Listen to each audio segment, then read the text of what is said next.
On commence les news avec une nouveauté signée Mercedes, le CLA restylé. Pas de révolution esthétique, le coupé 4 portes à l'étoile bénéficie simplement de quelques modifications au niveau des pare-chocs et de la calandre, exactement comme sa version Shooting Brake. Enfin, côté moteur, le nouveau CLA sera disponible avec 7 moteurs essence et diesel de 122 à 218 chevaux, sans oublier la très vitaminée version AMG de 381 chevaux.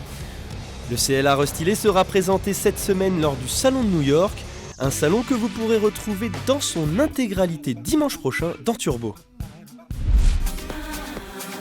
Vous vous souvenez de la Fiat Tipo, cette sympathique berline compacte italienne des années 90 ? Eh bien, sa nouvelle génération est commercialisée en France depuis le 1er mars.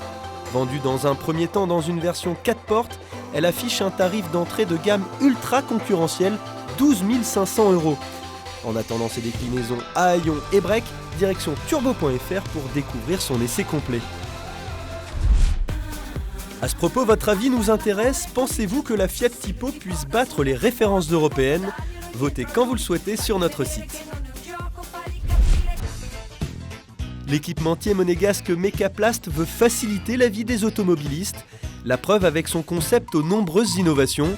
Parmi elles, une arche située devant le passager permet au choix de fixer un support pour smartphone ou encore un crochet pour sac.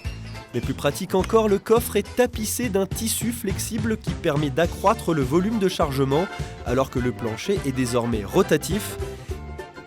Mais l'équipement le plus original est sans aucun doute l'aspirateur connecté au moteur, idéal pour enlever les confettis.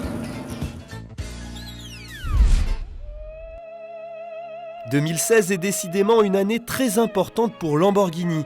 Après avoir fêté le centenaire de la naissance de son créateur Ferruccio, la marque Autoro célèbre un autre grand événement, les 50 ans de sa mythique Miura.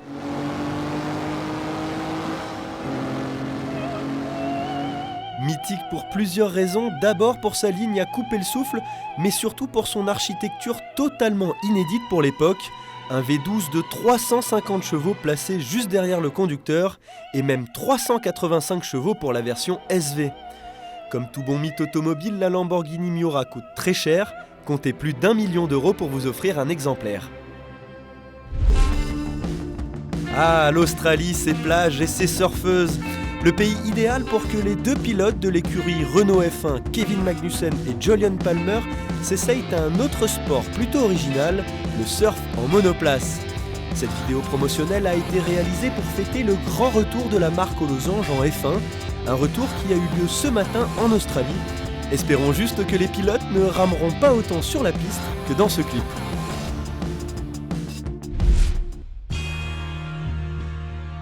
Imaginez, vous êtes coincé dans les bouchons sur l'autoroute et là, un tigre passe devant vous.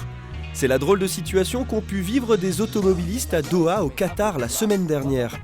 Pour se frotter à la jungle urbaine, le félin semble sauter du camion qui le transporte avant de semer la pagaille sur une des routes les plus fréquentées de la capitale qatarienne. Peu coopératif, le gros matou décide même de s'allonger sur l'asphalte, de quoi mettre dans l'embarras son propriétaire.